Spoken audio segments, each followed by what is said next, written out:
santé, j'espère que vous allez bien, je suis ravie de vous retrouver. J'avais envie de faire une vidéo, pour me remettre du baume au cœur. Je trouve que les énergies post-pleine lune en poisson, pour moi, personnellement, c'est pas facile. Je m'y attendais pas, c'est aussi lié à des soins énergétiques que j'ai fait. Les soins énergétiques, ça fait remonter des émotions. Et souvent, on est surpris par ce qui remonte à la surface. Et en ce moment, je me sens connectée à des énergies, à un égrégore au niveau collectif qui est plutôt relié à des énergies de très très forte colère et de violence interne, des émotions pas canalisées. Et ça fait écho aussi avec des propres émotions en moi, donc c'est pas facile quoi. Non, non, c'est pas génial quoi. Non, on va dire ça comme ça. Voilà, c'est les émotions, ça nous traverse. Des fois, on choisit pas les émotions qui nous traversent, les émotions qui ont besoin d'être libérées. Voilà.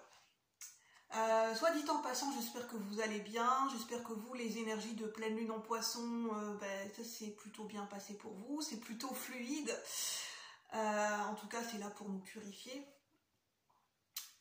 Alors moi, j'avais envie de vous présenter ce livre, Les elfes, les fées et les gnomes, et je vais vous parler des synchronicités que j'ai reçues. Alors c'est un livre que j'ai trouvé d'occasion hier, au moment où je tourne la vidéo, dans un rayon de livres d'enfants. Et c'est pas anodin pour moi que c'est dans les livres d'enfants, parce que généralement c'est ce qu'on dit, et moi je pense que je suis de ce parti de croire que les enfants sont très connectés à la magie de la nature, la magie des êtres magiques, des êtres élémentaires que l'on appelle les fées, les gnomes, les elfes. On dit que les enfants qui sont très sensibles, très connectés, ont la capacité de voir leur énergie et de rentrer en contact avec ces énergies. Moi, j'ai pu rentrer en contact avec l'énergie féerique à un moment donné dans ma vie. C'était l'année 2021. Je me suis sentie très accompagnée, très soutenue et très connectée. C'était la première fois où je rentrais en connexion avec le monde des êtres élémentaires, et notamment grâce à l'oracle des fées de Lucy Cavendish. Et au fur et à mesure du temps, j'ai pu créer une connexion, et à un moment donné, j'ai eu un soutien, un accompagnement, et j'ai été très guidée par l'énergie des fées. Et c'était très marqué parce que pendant cette période-là, je sais plus si c'est 2020 ou 2021, mais j'étais très pimpante, j'étais très dans ma créativité, très légère, un peu comme un feu follet, comme un enfant qui rigole, comme un enfant qui s'amuse, beaucoup dans la légèreté, dans la féminité, dans ce côté virevoltant. J'étais très à cette douceur et en même temps cette puissance des fées.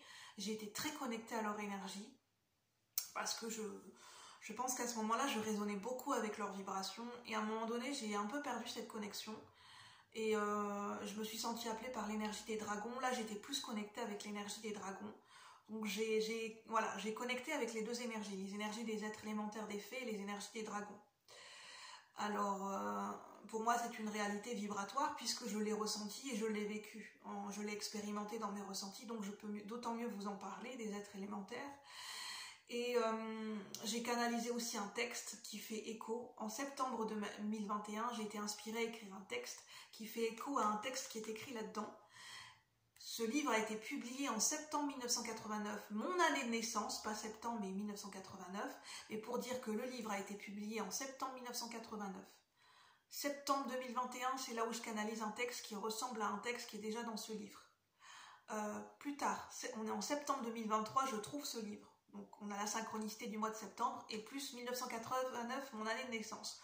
Donc j'ai envie de dire, si c'est pas un clin d'œil des êtres élémentaires pour moi, et en plus il y a quelque temps j'ai canalisé les énergies des farfadets dans une guidance. Donc voilà, pour dire que en ce moment je suis bien connectée avec les êtres élémentaires, donc je vais pouvoir vous parler de ce livre.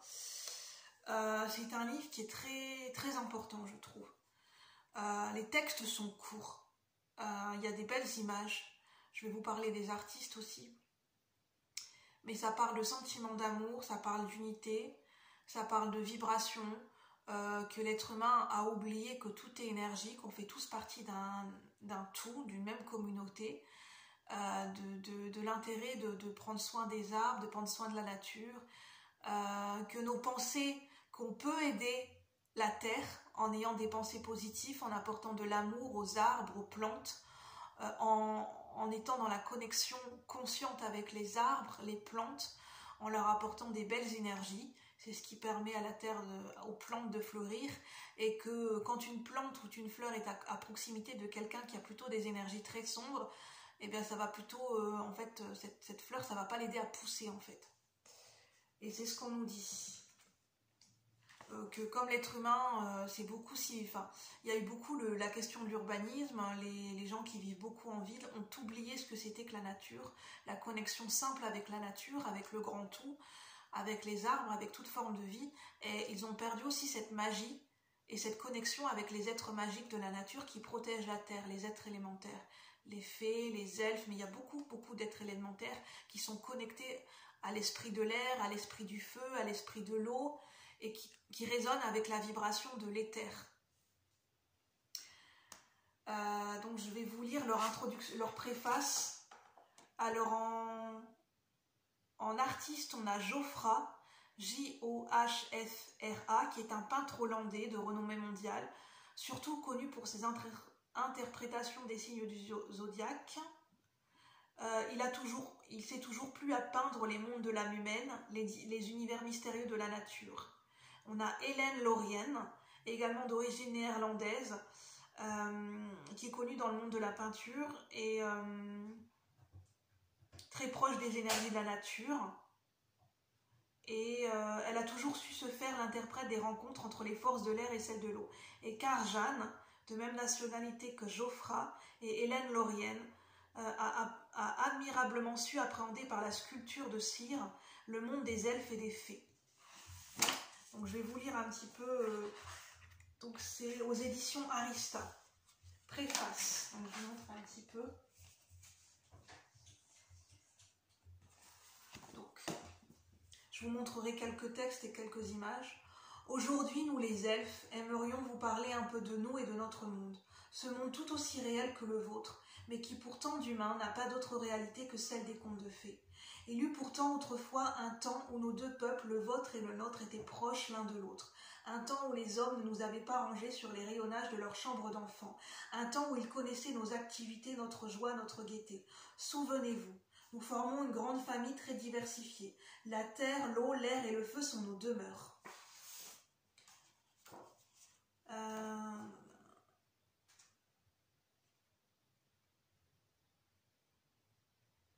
Jadis, les hommes savaient ce que nous faisions pour eux à travers la nature et prenaient garde à ne pas détruire notre travail. Hélas, de nos jours, il semble que beaucoup d'entre vous aient complètement perdu le contact conscient avec la source de leur vie, la nature, la terre. Nous ne les voyons vivre que pour eux-mêmes et nous sommes obligés de nous retirer de plus en plus dans des lieux où l'air, la terre, l'eau et le feu n'ont pas encore perdu toute pureté. Cela nous attriste tant. Nous espérons que les hommes auront bientôt la volonté de se réveiller pour prendre à nouveau conscience de leur environnement, de leur mère, la terre et de nous. C'est pourquoi nous avons inspiré 3 artistes qui se connaissent bien, qui ne nous ont pas oubliés et que nous chérissons. Nous n'avons pas comme vous des corps de matière dense, nous pouvons au contraire adopter chaque forme qui nous plaît ou qui nous est utile en toute occasion. La matière dans laquelle nous pouvons nous manifester s'appelle l'éther. Si vous lisez ces lignes, c'est parce que vous savez bien que tout dans l'univers est vibration. Matière, chaleur, son, lumière, couleur, rayons ultraviolets, rayons X, âme, esprit, tout est vibration sur une certaine longueur d'onde. L'éther qui nous donne vie est un monde dans lequel les manifestations vibrent sur une fréquence qui n'est pas en général visible, audible, palpable pour le sens des hommes.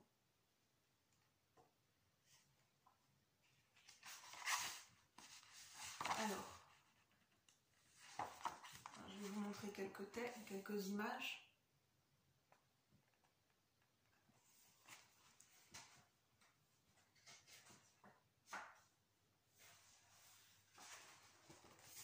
N'hésitez pas à faire des captures d'écran.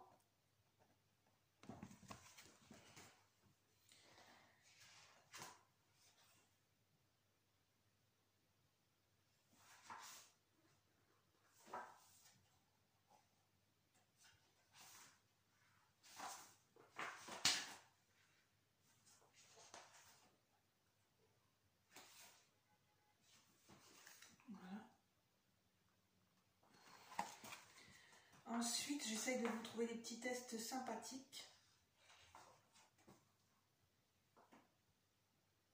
Les élémentales connus sous le nom générique de fées. Bien de nature plus évoluée sont également liées à la terre. Il en existe cependant certaines classes plus particulièrement en rapport avec l'air et l'eau. Leurs apparences sont nombreuses et variées, mais elles sont en majorité d'apparence humaine. Il existe aussi une catégorie de fées ayant l'apparence d'une personne adulte. Dans la nature, les fées s'assemblent toujours dans des endroits circulaires. Les familiers de la chasse aux pâquerettes rencontrent souvent sur les collines herbues des bandes circulaires d'un vert plus sombre où la végétation plus touffue est aussi plus haute de moitié, très souvent hémicycliques, épanouies, parfois en une parfaite circonférence. Ces bandes diffèrent de diamètre et de largeur. Elles semblent tracées au compas et s'empourprent à l'automne d'un diadème d'orange et d'autres cryptogèmes aux vives couleurs. Une vieille tradition nous affirme que les fées ont dansé là leur ronde au clair de lune. D'où ces symboles en cercle en fait. Si on évoque l'énergie des fées. Ah, je vous parlais des plantes. Certaines personnes stimulent la croissance des plantes. D'autres ont sur elles un effet déprimant, ou même leur retirent de l'énergie. La joie est reçue très positivement par les plantes, comme celle des enfants lorsqu'ils jouent. Vos vibrations et celles des plantes se mêlent plus que vous ne l'imaginez. Les esprits de la nature, s'ils fuient les hommes, ne peuvent éviter de ressentir leurs vibrations, car l'absence chez eux des diverses enveloppes propres aux humains les rend vulnérables.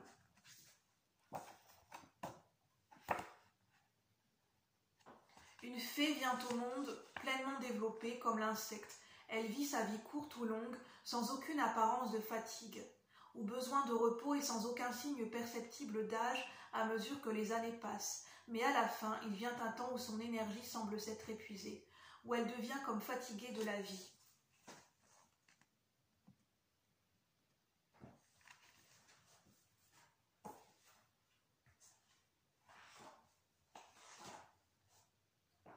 Après, on parle des êtres qui sont les sylphes, qui sont connectés à l'énergie de l'air.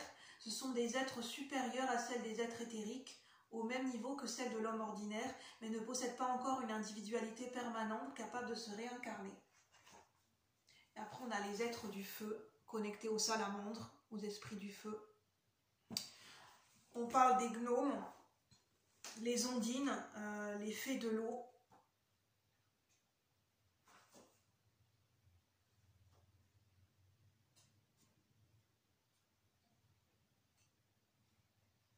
Là, on a les gnomes qui sont représentés, qui ont été représentés de cette manière. Les gnomes sont les travailleurs qui sans cesse construisent et détruisent les formes terrestres. Le terme vient d'un mot grec signifiant celui qui vit à l'intérieur de la terre. Cela n'est du reste pas exact, car de nombreuses classes de gnomes vivent dans l'aura de surface du globe physique qui est notre terre. Certains gnomes ont des missions bien précises, notamment celle de garder et de protéger des richesses minérales, comme des pierres ou des métaux précieux, ou encore du pétrole, du gaz, du charbon. Il y a certains gnomes qui gardent les lieux, et que les gnomes ont aussi la déplorable tendance à faire des pitreries.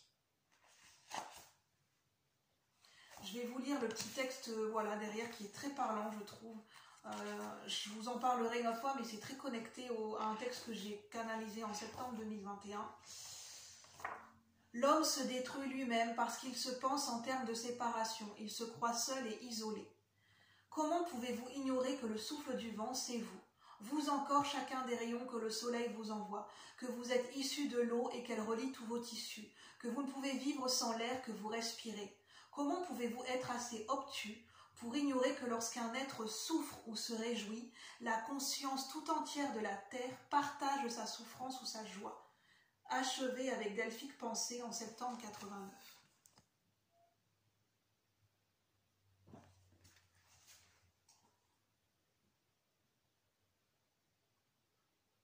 Je vous montre d'autres choses. Là, on a plus des sculptures représentées.